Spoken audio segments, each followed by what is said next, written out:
ओम मनित्रयं नमस्कृत्य दुक्तिः परिभाव्य च वैयाकरणसिद्धान्तकौमुदीं विरच्यते। नमः सर्वेभ्यः श्रोतृभ्यः।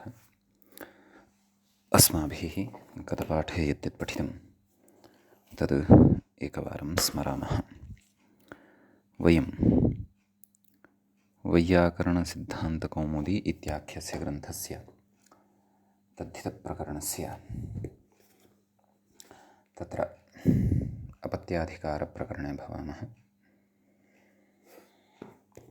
तस्य प्रकरणस्य 19 पाठः गतपाठः प्रवृत्तः। तस्मिन् 19 पाठे अस्माभिः अनृष्यानन्तर्ये विदादिभ्यो इति सूत्रं पठितं। तत्र विदादिगणे पठितेभ्यः शब्देभ्यः गोत्रे ये तु अनृषयः पुत्रादयः तेभ्यः अनन्तरे तत्र प्रत्ययः भवति ऐ इति अर्थः पठितः। तदनन्तरं विदस्य गोत्रापत्यं वैदः अनन्तरो वैदिः, अपि च पुत्रस्य गोत्रापत्यं पौत्रः, दुहितुः गोत्रापत्यं दौहित्रः इति इमानि रूपाणि साधितानि। ततः गर्गादिभ्यो ञञ इति सूत्रं पठितं। तत्र गार्ग्यः इत्यादीनि रूपाणि अपि अस्माभिः साधितानि। गार्ग्यः, वात्स्यः इत्यादीनि। ततः द्वितीयाध्यायस्य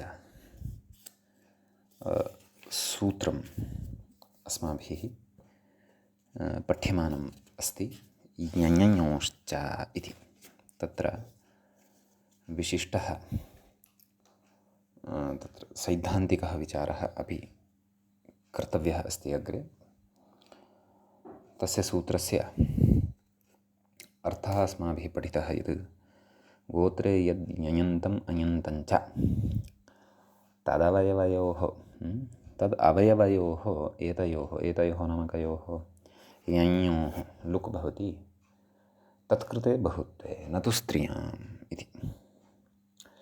गर्गाः, वत्साः इति ञञः लुकः उदाहरणं द्वयं पठितं। विदाः, उर्वाः इति अयः लुकः उदाहरणद्वयं पठितं।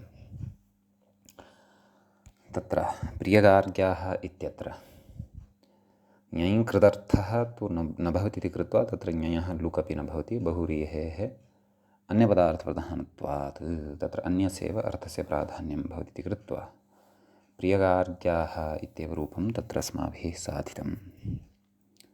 एवञ्च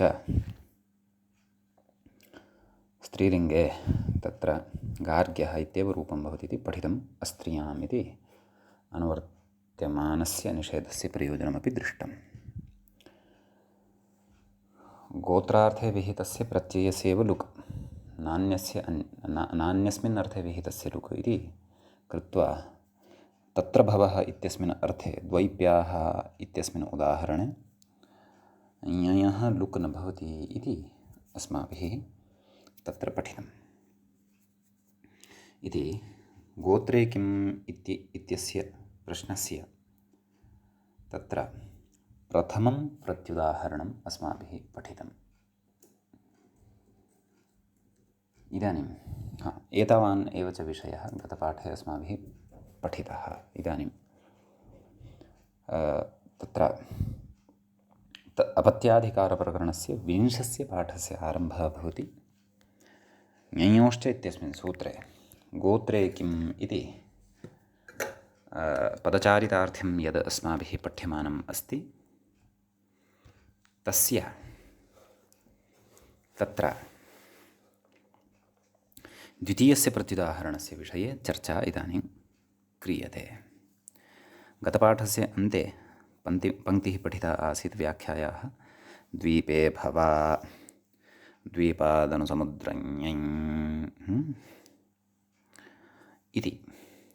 अग्रे पश्यन्तु किमुक्तं व्याख्यायाम् औत्साह इति उक्तं किल। तत्र उच्यते उत्से भवाः औत्साहः इति। तत्र अत्रापि गोत्रार्थो नास्ति, भवार्थः वर्तते।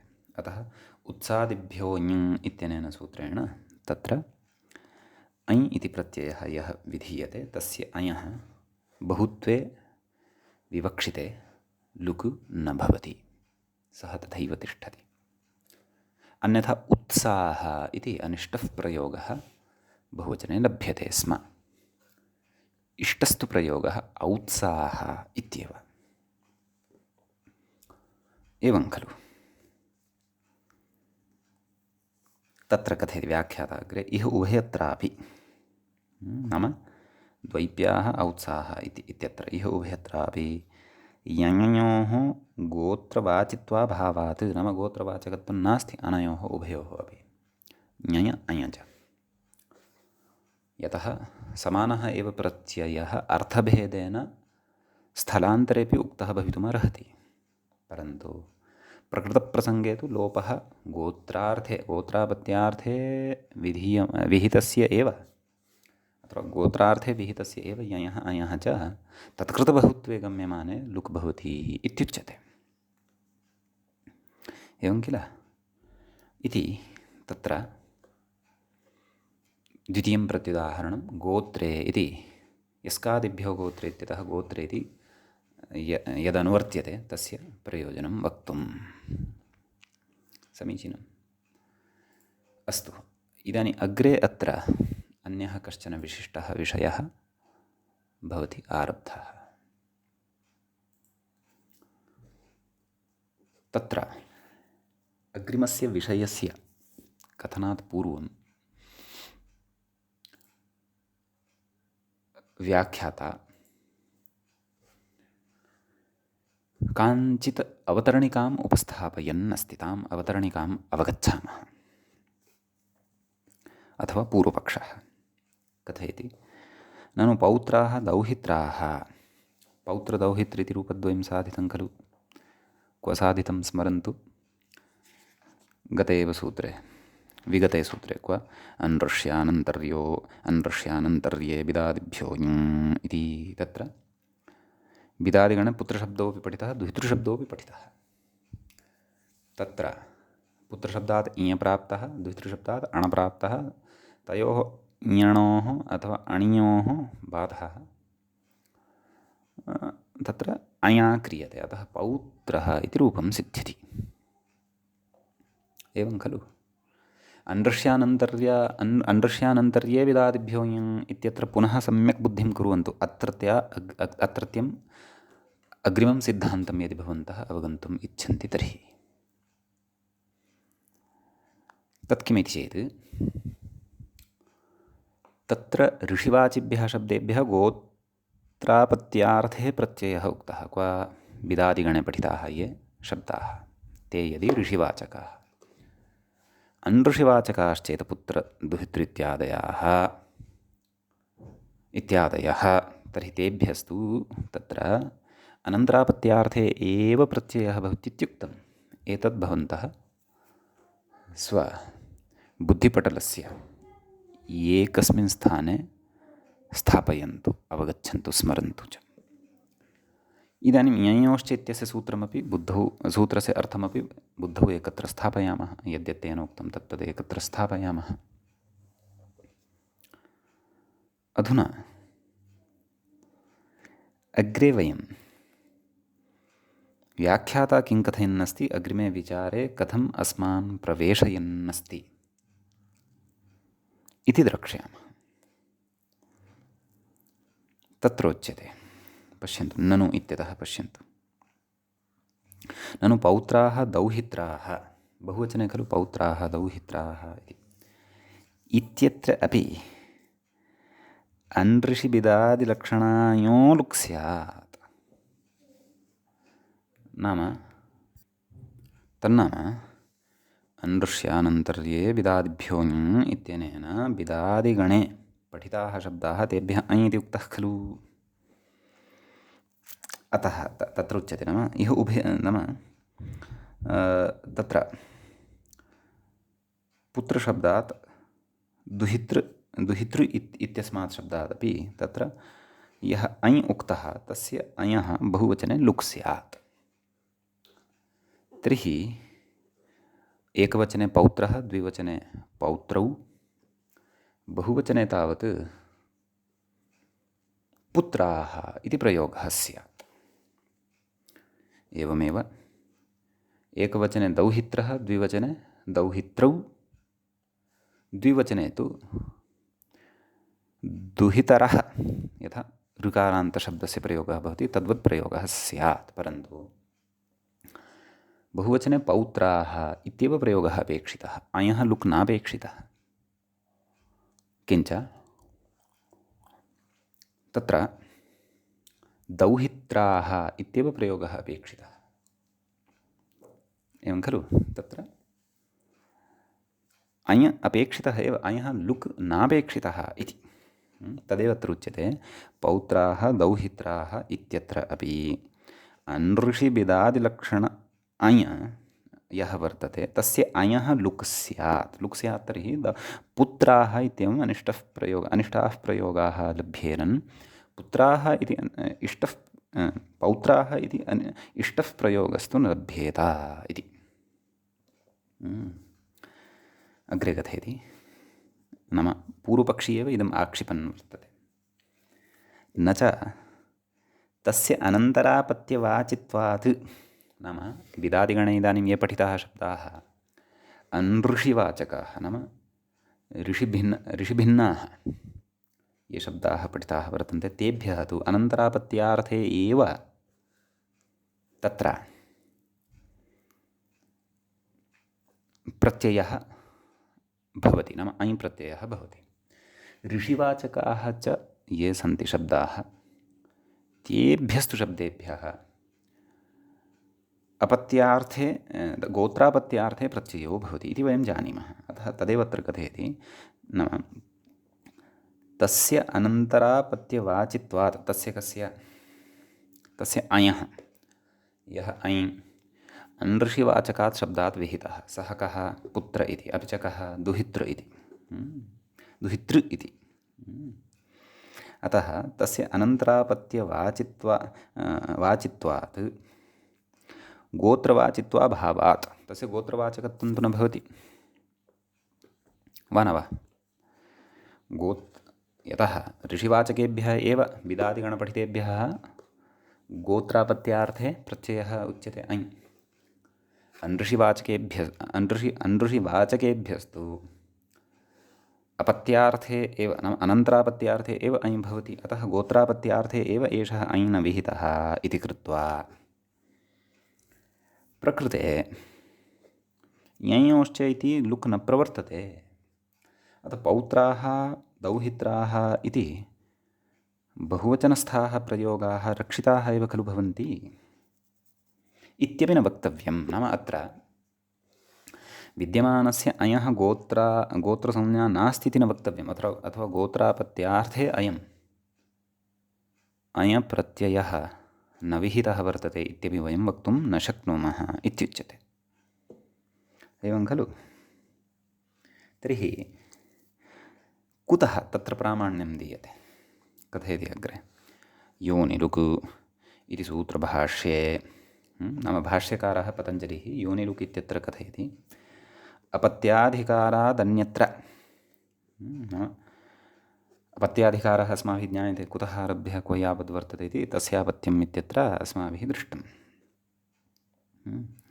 अपत्याधिकारादन्यत्र लौकिकमेव गोत्रं गृह्यते। नाम ततः अन्यत्र यत्र कुत्रापि गोत्रग्रहणं कृतं तत्र सर्वत्रापि लौकिकमेव गोत्रं गृह्यते इति सिद्धान्तितत्वादित्यतः। नाम एषः सिद्धान्तः तत्र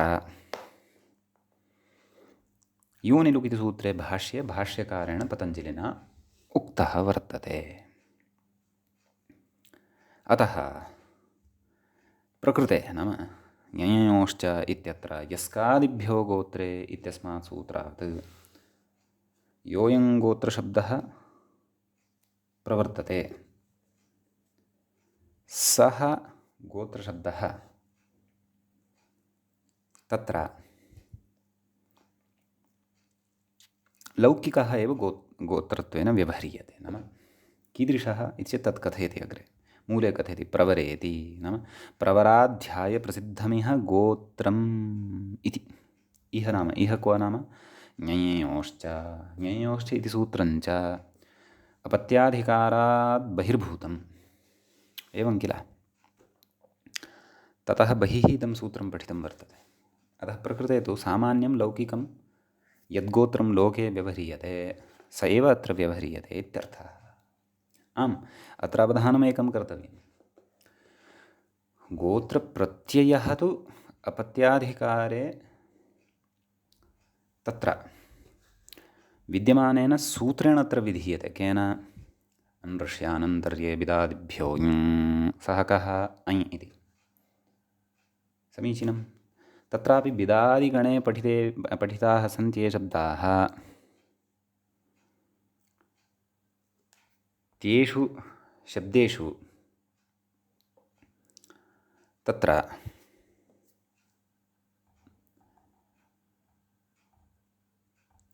अनृषिवाचकाः भवन्ति ये शब्दाः, तेभ्यस्तु अञ् इति प्रत्ययः अनन्तरापत्यार्थे एव। समीचीनम्। अतः गोत्रत्वं नासीत्। अतः गोत्रत्वं यदि नास्ति तर्हि अयः लुक् स्वतः न प्राप्नोति, एषा स्पष्टता जायते खलु। परन्तु तथा न भोः। अत्र गोत्रत्वम् अस्ति, अनन्तरापत्यार्थः वर्तते अयः, अथवा साक्षात् अनन्तरं विद्यमाने अपत्ये एव अत्र अञ् इति प्रत्ययः विहितः सत्यं। तथापि अस्य अनन्तरं विद्यमानस्य अपत्यस्यापि गोत्रत्वम् अस्ति। एवं खलु। तत् कथं तदस्माभिः अवगन्तव्यं वर्तते। एकं तु भाष्यस्य प्रामाण्यं दत्तं। भाष्ये योनिरुक् इति सूत्रे तत्र अपत्याधिकारात् बहिः अष्टाध्याय्यां यत्र कुत्रापि गोत्रग्रहणं कृतं तत्र लौकिकमेव गोत्रं गृह्यते इत्युच्यते। एवं किल। तदेव कथयति प्रवराध्यायप्रसिद्धम् इह गोत्रं। नाम प्रवराध्यायार्थे नाम तदेव तत्र प्रवरद्वारा अध्यायद्वारा च प्रसिद्धानि यानि गोत्राणि भवन्ति। एवं खलु। सर्वेषां तत्र वंशस्य प्रवरत्वेन परिगणनं खलु क्रियते। एवं किल। नाम सन्ततिः प्रवरो नाम तत्र सन्ततिः इत्युच्यते। एवं किल। अतः तादृशं नाम प्रवराध्याये प्रसिद्धं यद् गोत्रं वर्तते तदेव अत्र गोत्रं। कौण्डिन्यः, अत्रिः, भृगुः, वसिष्ठः इत्यादीनि गोत्राणि एव अत्र लौके यानि व्यवह्रियन्ते तानि एव अत्र ग्राह्यानि, क्व अपत्याधिकारात् बहिर्भूतानि इत्यर्थः। तत्र एतं विषयम् इतोपि स्पष्टीकुर्वन् व्याख्यात्रा उच्यते किम्? कश्यपोत्रिर्भरद्वाजो विश्वामित्रोऽथ गौतमः जमदग्निर्वसिष्ठश्च सप्तैते ऋषयः स्मृताः इति। एते सप्त ऋषयः उच्यन्ते। कश्यपः, अत्रिः, भरद्वाजः, विश्वामित्रः, गौतमः, जमदग्निः, वसिष्ठश्च। अग्रे उच्यते तेषां यदपत्यम्। एवं खलु। अमीषां ऋषीणां यानि अपत्यानि सन्ति अथवा यत्किमपि अपत्यं तद् गोत्रत्वेन व्यवह्रियते। तेषां यदपत्यं तद्गोत्रमित्याचक्षते इति क्व उक्तं नाम कुत्र उक्तं तदग्रे कथयति। इति बोधायनादि प्रवराध्यायप्रसिद्धाः भार्गवादयः एव इह गोत्रत्वेन विवक्षिताः इत्यर्थः। एवं खलु। एवं बोधायनादि प्रवराध्यायप्रसिद्ध नाम बोधायनसूत्रादिषु तत्र प्रवराध्याये एते प्रसिद्धाः वर्तन्ते भार्गवादयः गोत्राः गोत्रत्वेन विवक्षिताः सन्ति इति। एवं किल। कैयटेन लौकिकस्य गोत्रस्य ग्रहणम् इति भाष्यमुपादाय तथैव व्याख्यातत्वादिति भावः। एवं च कैयटेन अपि तत्र भाष्यस्य एव प्रामाण्यमादाय लौकिकस्य एव गोत्रस्य ग्रहणं तत्र अपत्याधिकारात् बहिः कर्तव्यम् इति उक्तं वर्तते। अतः प्रकृते प्रवरः नाम सन्ततिः, सन्तत्यदः तत्र प्रवराध्याये सन्तत्यध्याये यथा गोत्रस्वरूपम् उच्यते लोके च व्यवह्रियते तदेव गोत्रस्वरूपम् अष्टाध्याय्यां तावत् तस्यापत्यम् इत्यधिकारात् बहिः प्रीतगोत्रशब्दविषये ज्ञातव्यं। नाम तत्र विद्यमानस्य गोत्रस्य पारिभाषिकं शास्त्रीयञ्च अर्थं यं वयं पठितवन्तः अपत्यं पौत्रप्रभृतिगोत्रं तन्न तत्र तु तत्तद्गोत्रीयाः लोके व्यवह्रियन्ते कौण्डिन्य वासिष्ठ अत्रि इत्यादीनि यानि भार्गव इत्यादीनि गोत्राणि तत्तद्गोत्रीयाः जनाः एव तत्र व्यवह्रियन्ते। एवञ्च तत्र पौत्रप्रभृतीनामेव गोत्रत्वम् इति न, अनन्तरापत्यानाम् अपि गोत्रत्वं सिद्धं भवति। एवञ्च तत्र पुत्रस्य अनन्तरापत्यं यः वर्तते तस्यापि तत्र गोत्रसंज्ञा विहिता भवति। एवं खलु? नाम पारिभाषिकी गोत्रसंज्ञा इति या विहिता सा न, परन्तु गोत्रत्वं विहितं भवति। एवं किल? तर्हि अत्र गोत्रभेदः वर्तते। नाम अपत्यं पौत्रप्रभृतिगोत्रम् इति नास्ति। यत्र तु अपत्यं पौत्रप्रभृतिगोत्रम् इत्युच्यते, नाम तादृशः अर्थः यत्र विवक्षितः भवति तत्रैव अयः न्यायः च लुक्। यत्र तु लौकिकं गोत्रं गृह्यमाणं वर्तते तत्र अयः न्यायः च लुक् न भवति। अतः कृत्वा एव पुत्रशब्दात् बहुत्वे ञञ ऐ इति अनयोः लुक् न भवति। एतौ प्रत्ययौ तथैव तिष्ठतः। नाम पौत्र इत्यत्र ऐ, ञञः तु प्रसङ्गः नास्ति, अयः एव प्रसङ्गः वर्तते। अतः पुत्रशब्दात् अयः लुक् बहुत्वे क्रियमाणे न भवति। अतः पौत्राः इति रूपं तत्र सिद्धं भवति इत्यर्थः। तर्हि अत्र भवतां मनसु जिज्ञासा स्यात्, भोः तर्हि एषः नियमः बिदाः, उर्वाः अथवा गर्गाः, वत्साः एतेषां शब्दानां विषये नास्ति वा इत्येतत्? तत्र तु बिदादिगणे पाठसामर्थ्यात् विशेषेण तेषां गोत्रसंज्ञा एव अस्ति। गोत्रापत्यार्थे एव तत्र अञ् इति प्रत्ययः विहितः वर्तते। अतः तत्र तु पारिभाषिकम् एव गोत्रं ग्राह्यं। लुक् अनेन एव बहुत्वे गम्यमाने, केन? ञञश्च इत्यनेन एव। एवं खलु? तत्र पुत्र इत्यादिषु तत्र अनृषिवाचकेषु शब्देषु प्रयुज्यमानेषु तत्र अनन्तरापत्यार्थे एव प्रत्ययः प्राप्तः भवति। एवं खलु? परन्तु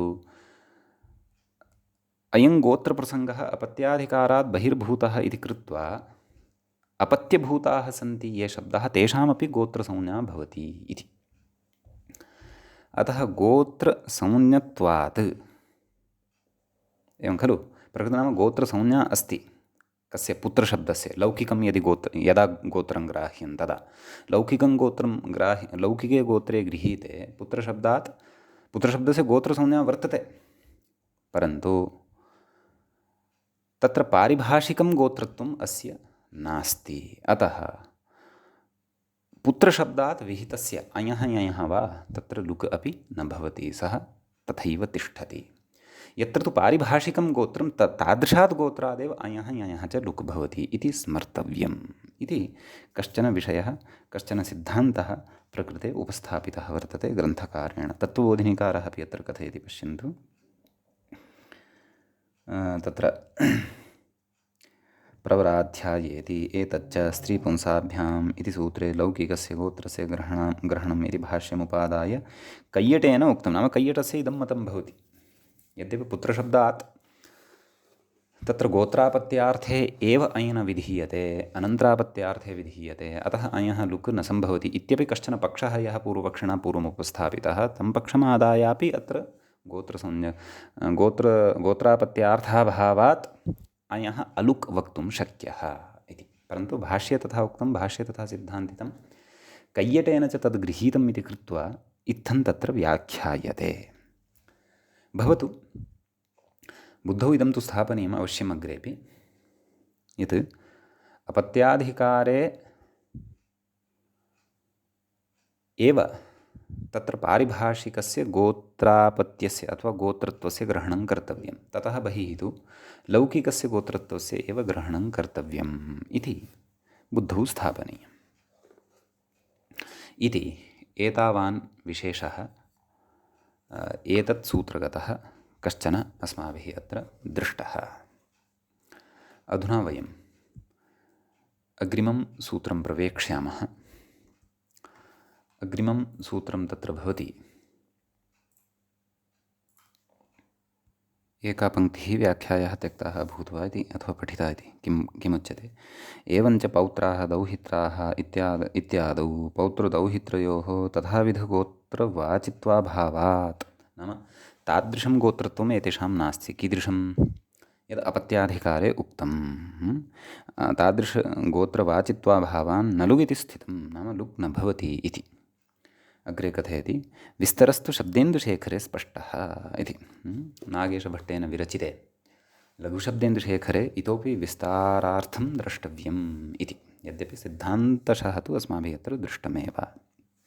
अस्तु, सैद्धान्तिकः विषयः अवगन्तुं प्रयासः कर्तव्यः, अन्यथा सूत्रं सूत्रार्थः उदाहरणेषु च प्रवृत्तिः सूत्रस्य एतावत्पर्यन्तं तु अस्माभिः निश्चयेन तत्र साधनीयमेव।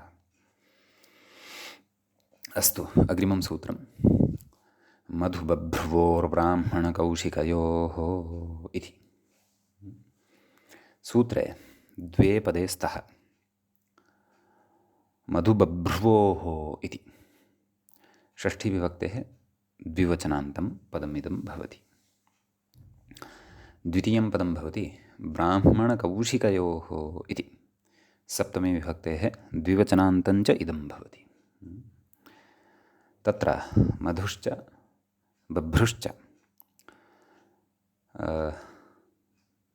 मधुबभ्रौ तयोः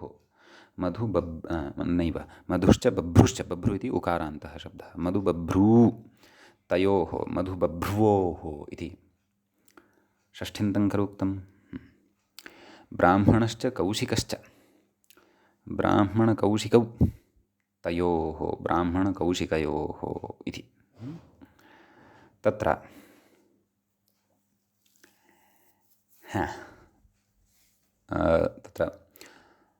गर्गादिभ्यो ञञ् इत्यस्मात् सूत्रात् ञञ् गोत्रे तस्यापत्यं तद्धिताः ज्ञाप्रातिपदिकात्, अपि च प्रत्ययः परश्च, एतत् सर्वमपि अनुवर्तते।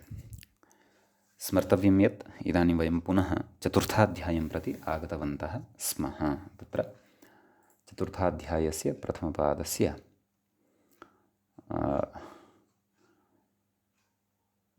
षडुत्तरशततमं सूत्रमिदं भवति इत्यपि बुद्धौ स्थापनीयं। भवतु नाम तत्र व्याख्यात्रा किमुच्यते तत् पश्यामः। शेषपूरणेन सूत्रं व्याचष्टे इति, नाम शेषपूरणेन सूत्रस्य व्याख्यानं करोति इत्यर्थः। गोत्रे ञञिति इत्युक्तं खलु, मूले पश्यन्तु, गोत्रे यञ्, नाम तर्हि सूत्रार्थः कथं ज्ञातव्यः? तत्र कथयति इतोपि, नाम विस्तरेण सरलतया कथयति इतोपि सूत्रार्थं।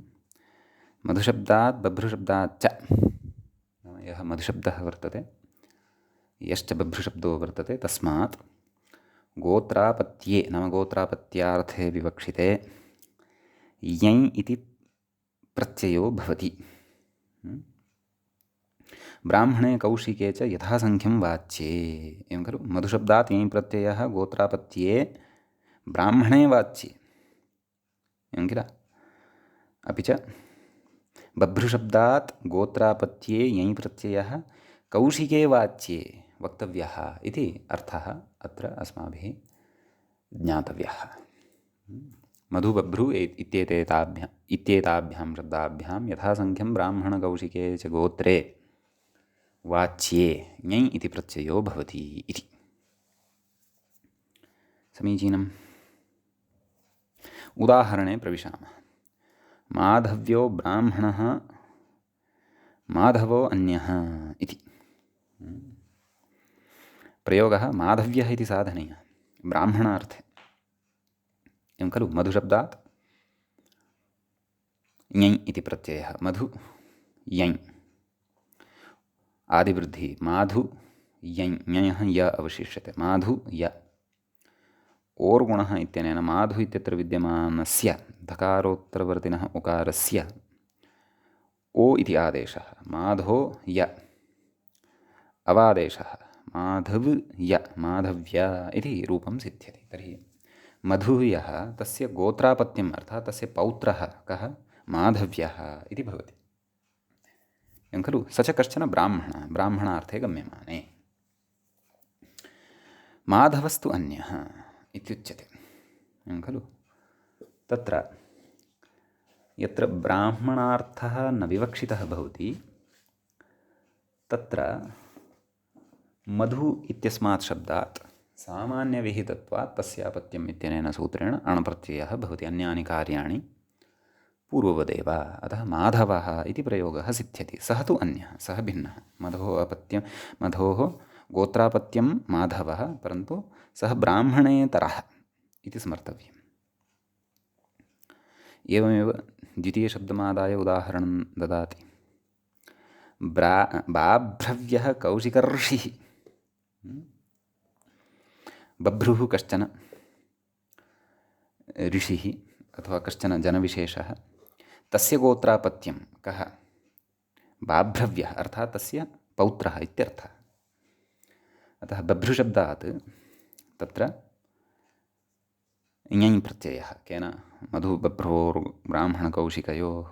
अतः बभ्रु य आदिवृद्धिः बाभ्रु य गुणः बाभ्रो य अवादेशः केन वान्तो यि प्रत्यये इत्यनेन गत उदाहरणेपि तथैव।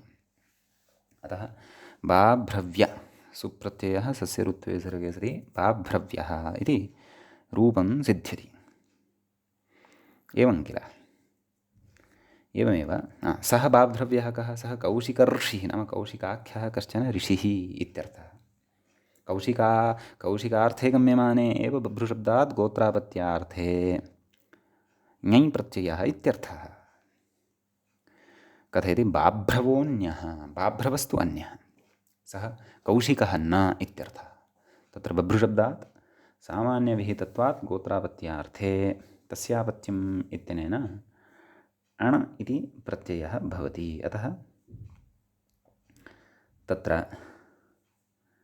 बाभ्रवः इति प्रयोगः सिद्धः भवति इति।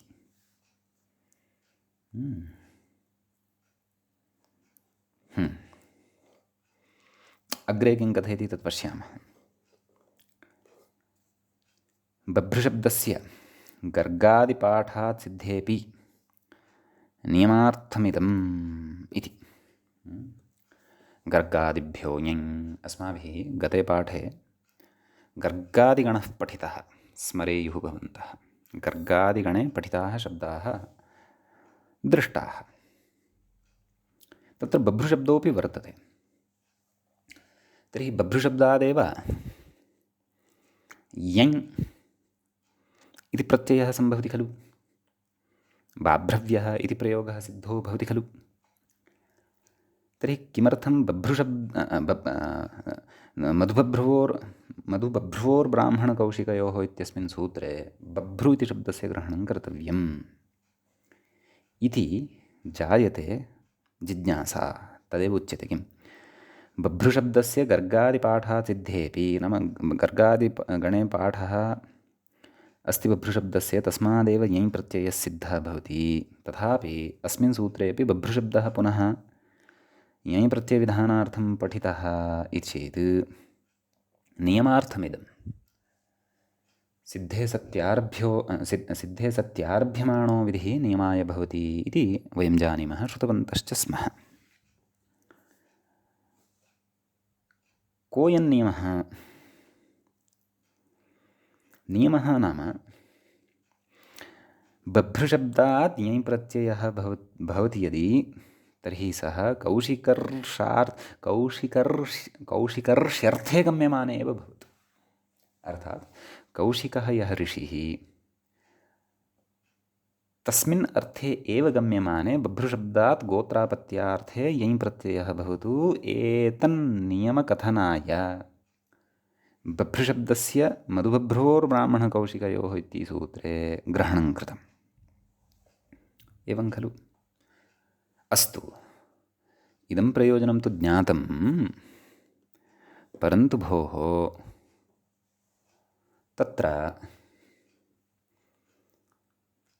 सत्यम् अयं नियमः ज्ञापितो भवति, अतः अत्र बभ्रुशब्दस्य पाठः कृतः। तर्हि गर्गादिगणे पाठः कुतः?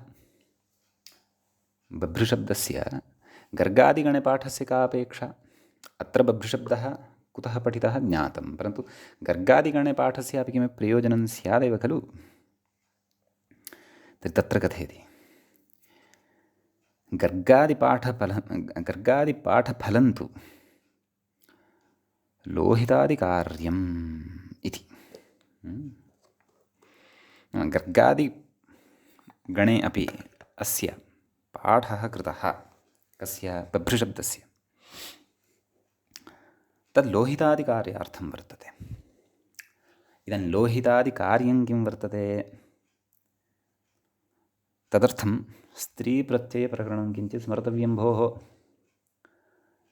तत्र अस्माभिः ष्फ प्रत्ययविधायकं, ष्फ इति स्त्रीप्रत्ययः खलु, ष्फ इति प्रत्ययविधायकमेकं सूत्रं पठितमासीत्। किं? सर्वत्र लोहितादिकतन्तेभ्यः इति।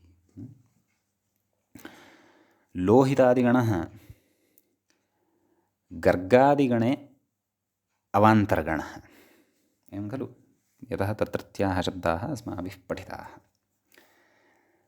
तस्मिन्नेव गर्गादिगणे तत्र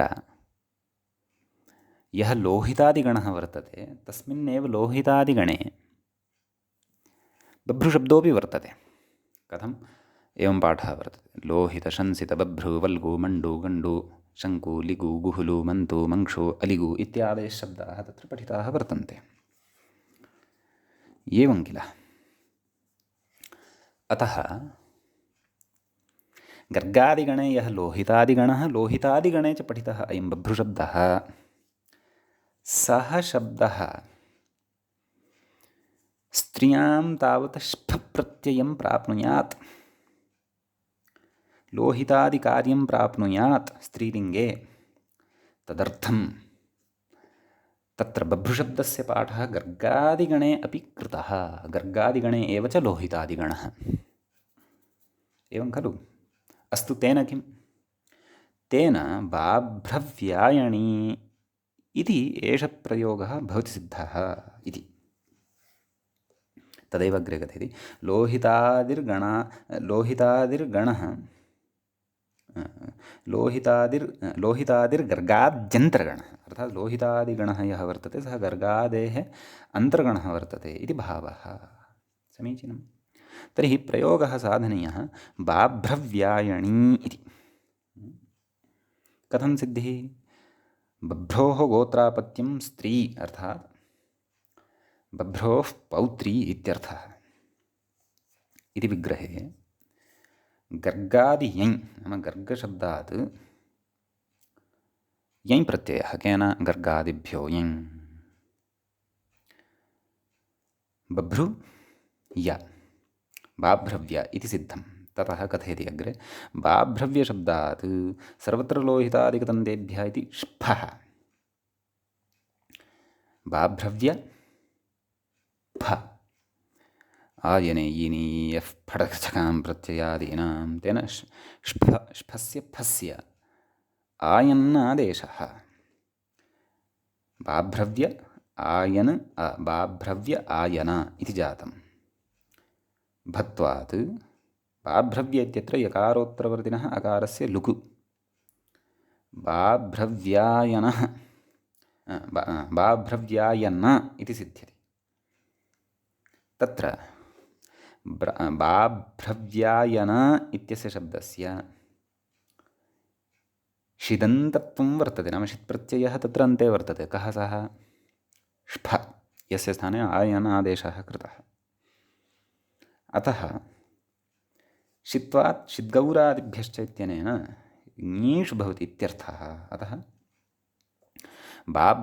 बाभ्रव्यायन इ पुनः भत्वात् नकारोत्तरवर्तिनः अकारस्य लोपः बाभ्रव्यायन इ बाभ्रव्यायनी अट्कुपाङ्गव्यवायेऽपि इत्यनेन सूत्रेण णत्वं बाभ्रव्यायणी इति प्रयोगः भवति सिद्धः। एवं खलु गोत्रे यञ् स्यादिति इति किम्? इति अग्रिमं सूत्रम् आरब्धं। तर्हि एतावान् विचारः वर्तते मधुबभ्रुवोर्ब्राह्मणकौशिकयोः इत्यस्मिन् सूत्रे। एवं किल? एवञ्च तत्र स्थलद्वये बभ्रुशब्दस्य पाठस्य रहस्यं सूत्रकारस्य हृदयज्ञानपूर्वकम् अस्माभिः स्पष्टीकृतं। महती एव सूक्ष्मेक्षिका तत्र सूत्रकारस्य वर्तते। अतः अतीव विचिन्त्य तत्र शब्दानाम् अतिरिक्तं पाठं सप्रयोजनकम् एव करोति इति भवतु। एवञ्च मधुबभ्रुवोर्ब्राह्मणकौशिकयोः इति सूत्रमपि पठितम् अभूत्। इदानीं वयम् अग्रिमं सूत्रं सरामः, अग्रिमं सूत्रं प्रति गच्छामः। तत्रैव अष्टाध्याय्यां साक्षात् मधुबभ्रुवोर् इत्यादिसूत्रानन्तरमेव अग्रिमं सूत्रं कौमुदीकारेणाप्याश्रितं।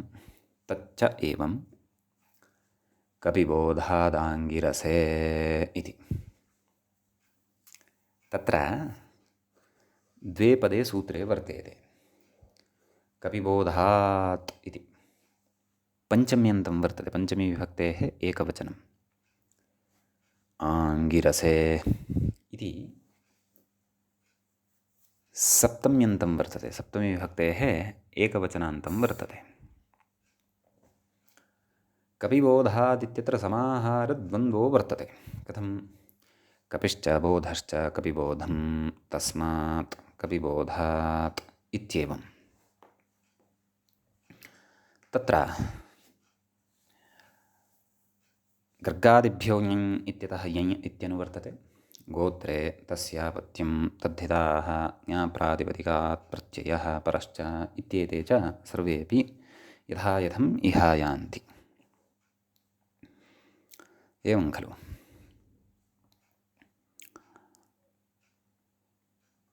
तत्र सूत्रार्थः द्रष्टव्यः वर्तते। व्याख्यात्रा उच्यते गोत्रे यञ् स्यादिति, नाम शेषपूर्णमिदं, नाम सूत्रार्थः यः कृतः मूले पश्यन्तु। गोत्रे यञ् स्यात् नाम तत्र कपिशब्दात् बोधशब्दाच्च आङ्गिरसार्थे गम्यमाने यञ् इति प्रत्ययो भवति इत्यर्थः। एवं खलु? अतः एतमेव सूत्रार्थं तत्र स्वयं व्याख्यात्रापि उच्यमानं वर्तते सरलीकृत्य। अतः व्याख्यामपि पश्यन्तु।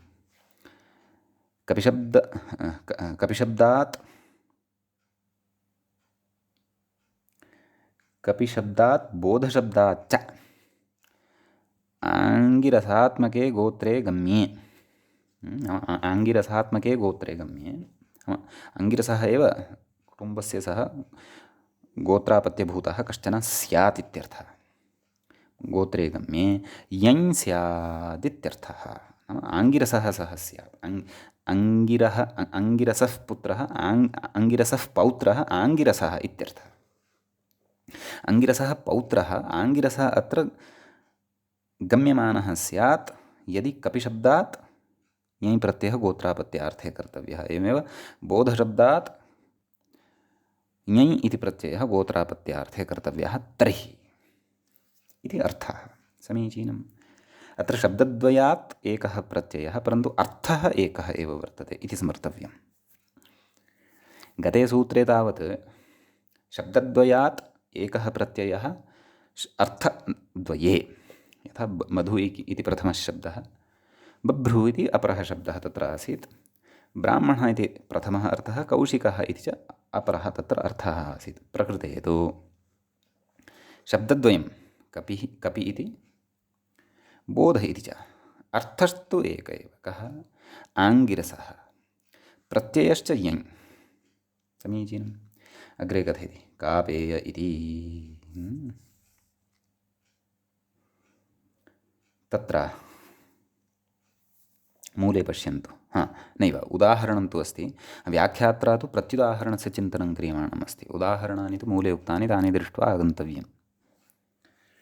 कपेः गोत्रापत्यम् आङ्गिरसः, एवं खलु? एवं रीत्या तत्र विग्रहः ज्ञातव्यः। अतः कपि ङस् इत्यस्मात् गोत्रापत्यार्थे ञञ् इति प्रत्ययः। कपि ङस् ञञ् तत्र प्रातिनिध्यत्वात् सुब्लुक् कपि ञञ् आदिवृद्धिः, कापि ञञ् ञञः य अवशिष्यते, कापि य। भत्वात् इकारलोपः, कापु य काप्य, सुप्रत्ययः सस्य ऋत्विसर्गे सति काप्यः इति रूपं सिद्ध्यति। कः काप्यः इति चेत् आङ्गिरसः। एवं बौध्यः, बोधशब्दात् ञञ् प्रत्ययः आदिवृद्धिः अलोपः, बौध्यशब्दः तस्मात् सुप्रत्ययः बौध्यः इति प्रयोगः सिद्ध्यति इत्यर्थः। आङ्गिरसार्थे गम्यमाने एव इदम्। समीचीनम्। अग्रे कथयति, प्रत्युदाहरणं प्रस्तौति। प्रत्युदाहरणं किं पृच्छति? आङ्गिरसे किम् इति खलु? नाम आङ्गिरसार्थः यदि गम्यमानः नास्ति तर्हि किं? तर्हि प्रयोगः कापेयः इत्येव इत्यर्थः। तत्र कथयति, व्याख्यातारं पश्यन्तु। अत्र गोत्रस्य, अत्र नाम क्व? कापेय इत्यत्र गोत्रस्य अनाङ्गिरसत्वात्, नाम आङ्गिरसत्वम् अथवा आङ्गिरसार्थत्वम् अत्र नास्ति, न विवक्षितम् इति कृत्वा ञञ् इति प्रत्ययोऽपि न भवति। अतः अनाङ्गिरसत्वात् ञञभावे, नाम यञः अभावे, ञञ् इति प्रत्ययस्य अभावे इतश्चानीयः इति ढक्, इतश्चानीयः इत्यनेन सूत्रेण ढक् इत्येव इति प्रत्ययः भवति।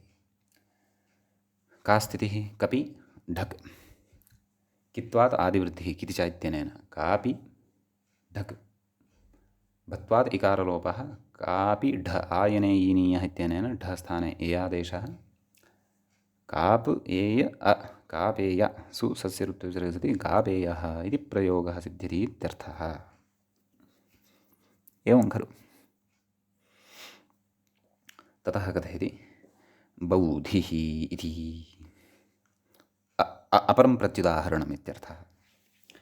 कथयति अत्राप्यनाङ्गिरसत्वात्, आङ्गिरसत्वम् अत्र न वर्तते इति कृत्वा यञभावे, एवं खलु? नाम ञञ प्रत्ययः न भवति इति कृत्वा ऋष्यणं बाधित्वा ऋष्यन्दकवृष्णिगुरुभ्यश्च इत्यनेन अणप्राप्तः तं तमणमपि प्रबाध्य बाह्वादित्वादीति भावः, नाम बाह्वादित्वात् इञ इति प्रत्ययो भवति इत्यर्थः। अतः बोध इञ आदिवृद्धिः बौध इञ बौधि सुसस्यऋत्वे विसर्गे सति बौधिः इति प्रयोगः सिद्ध्यति इत्यर्थः। व्याख्यात्रा अग्रे उच्यते कवेर्गर्गादौ पाठेऽपि नाम गर्गादिगणे अपि पाठः कविशब्दस्य कृतः आङ्गिरस एव इति नियमार्थं ग्रहणं खलु यथा गतसूत्रे चिन्तितं तद्वद् अत्रापि एवं खलु आङ्गिरसे गम्यमाने अर्थे एव तत्र ञञ् प्रत्ययो भवति इति नियमार्थम् अत्रापि कपिशब्दस्य पाठः कृतः अतः काप्यः इति रूपं साधितं। तस्य गर्गादौ पाठस्तु लोहितादिकार्यार्थः यथा गार्ग्यायणी इति साधितं तद्वत् काप्यायनी सर्वत्र लोहितादिकतन्तेभ्यः इत्यनेन श्फप्रत्ययार्थम् इत्यर्थः। क्व गर्गादि नैव श्फप्रत्ययस्तु भविष्यति परन्तु सत्यं लोहितादिगणे पाठात् श्फप्रत्ययः भविष्यति तस्य आयन्नादेशः ततः षित्वात् ङीष् भविष्यति इत्यर्थः। काप्यायनी इति प्रयोगः सेत्स्यति इत्यर्थः। एवं खलु तद् उक्तमेव अग्रे काप्यायनी इति। बोधशब्दात् तु अप्राप्ते विधिः बोधशब्दस्तु गर्गादिपणे गणे अथवा लोहितादिगणे न पठितः अतः ञञ् न प्राप्तः इति कृत्वात् अप्राप्ते बोधशब्दस्य अत्र विधानम् आरभ्यते कविबोधादाङ्गिरसे इत्यत्र पाठग्रहणसामर्थ्यादित्यर्थः। एवं खलु इति एतावान् विशेषः कविबोधादाङ्गिरसे इति सूत्रगतः वर्तते। इदानीम् अस्माभिः तत्र अग्रिमं सूत्रं वर्तते द्रष्टव्यम्। अष्टाध्याय्यां तावत् साक्षात् अग्रिमं सूत्रं यद्वर्तते तदेव अत्रापि पठितं वतण्डाच्च इति सूत्रे द्वे पदे स्तः वतण्डात् इति एकं च इति चापरम्। वतण्डात् इति पञ्चमी विभक्तेः एकवचनान्तं च इति अव्ययपदं भवति।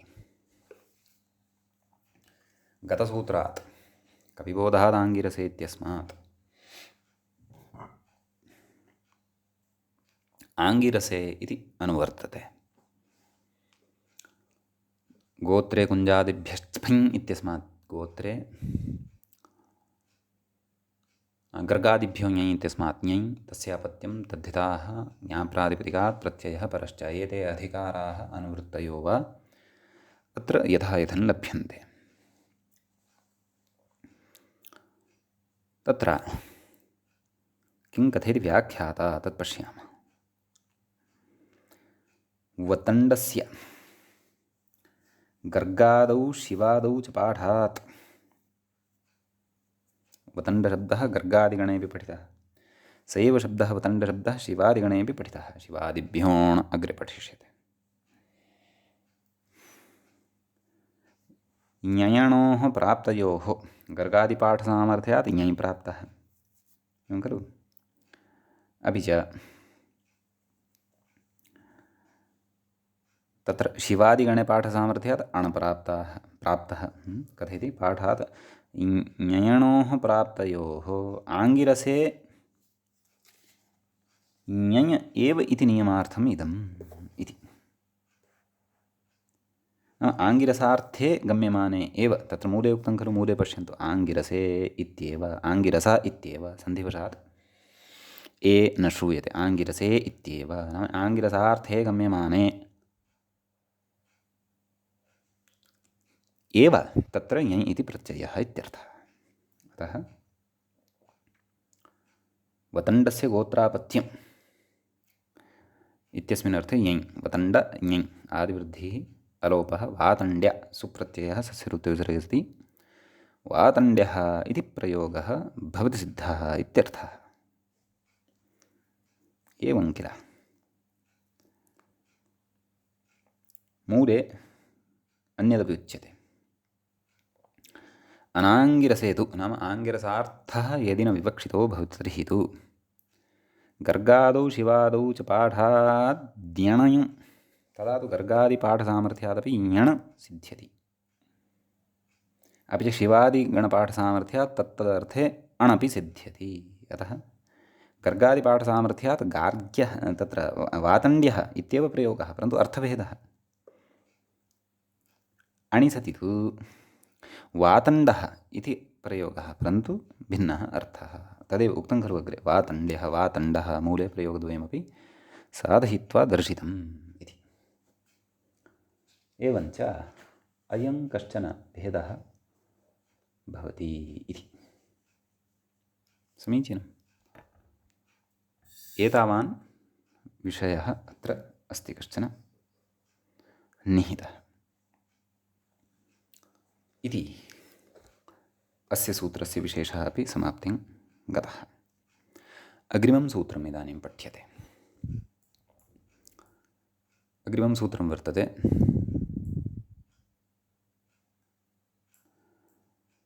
तत्र लुक् स्त्रियाम् इति। लुक् स्त्रियाम् इत्यस्मिन् अर्थे तत्र इत्यस्मिन् सूत्रे प्रथमं पदं वर्तते लुक् इति, प्रथमान्तं प्रथमाविभक्तेः एकवचनान्तं। स्त्रियाम् इति च सप्तमीविभक्तेः एकवचनान्तं वर्तते। समीचीनं।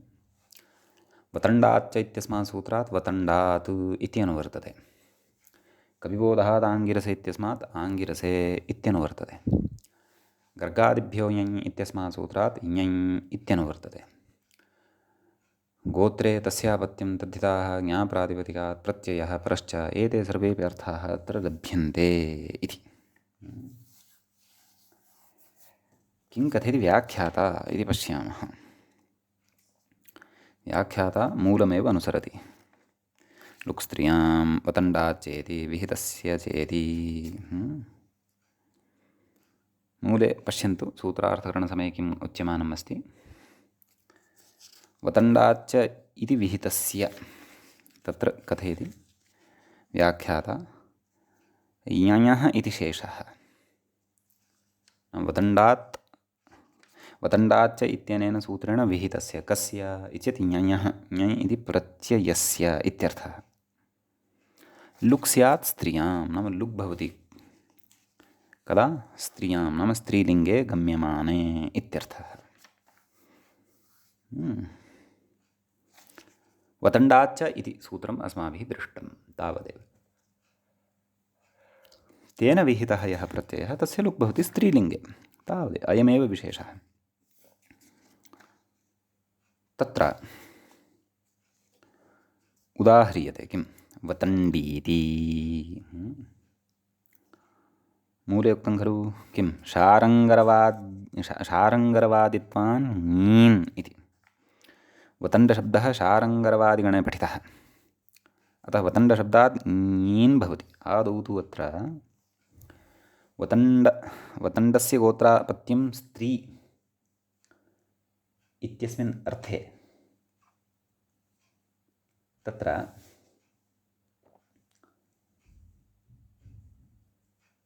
यत् सूत्रम् अस्माकं वर्तते गतसूत्रं वतण्डाच्च तेन सूत्रेण यञ् प्रत्ययः विधातव्यः वतण्ड यञ्, परन्तु लुक् स्त्रियाम् इत्यनेन सूत्रेण तस्य यञः लुक् विधातव्यः। अतः वतण्ड इत्येव अवशिष्यते। तथा शारङ्गरवाद्ययो ङीन् इत्यनेन सूत्रेण ङीन् प्रत्ययो भवति वतण्ड इ। वतण्ड डकारोत्तरवर्ती अकारः यः सः लुप्यते वतण्ड इ वतण्डी इति रूपं तत्र सिद्ध्यति। अतः वतण्डस्य गोत्रापत्यं स्त्री वतण्डी, वतण्डस्य गोत्रापत्यं पुमान् आङ्गिरसार्थे गम्यमाने वातण्ड्यः एवं किल वातण्ड्यः इत्येव। अतः एतावान् विशेषः अस्मिन् उदाहरणे अत्र वर्तते। खलु वतण्डस्य गोत्रापत्यं स्त्री आङ्गिरसीति विग्रहः अस्य भवति। अग्रे कथयति व्याख्याता ञयो लुकि आदिवृद्धिनिवृत्तौ ङीनिति भावः एषा रूपसिद्धिः च अस्माभिः कृता एव। अग्रे अवशिष्टः विचारः यः वर्तते अस्मिन् सूत्रे तं विचारं वयम् अग्रिमे पाठे करिष्यामः। अद्यतनपाठस्य अत्रैव उपसंहरणं भवति। अत्रैव मङ्गलं मुनित्रयं नमस्कृत्य तदुक्तिः परिभाव्य च वैयाकरणसिद्धान्तकौमुदीं विरच्यते। सर्वेभ्यः श्रोतृभ्यः नमः। एवञ्च अपत्याधिकारप्रकरणस्य अस्य 20 पाठः अपि समाप्तिं गतः।